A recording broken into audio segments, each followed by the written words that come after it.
Start. आज supreme कोर्टामध्ये माधुरी हत्येला पुन्हा महाराष्ट्रामध्ये आणि नांदणी मठामध्ये परत आणण्याच्या संदर्भामध्ये पुनर्विचार याचिकेची सुनावणी झाली।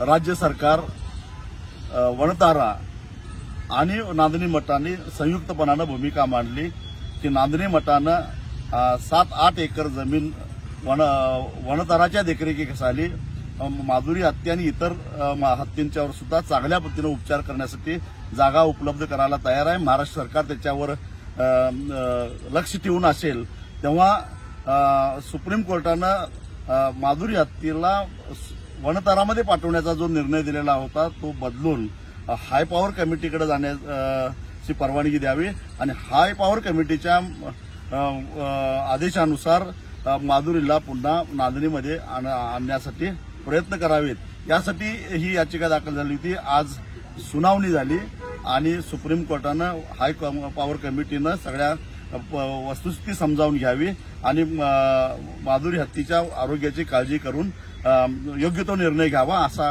अत्यंत महत्वाचा असा निर्णय घेतलेला आहे।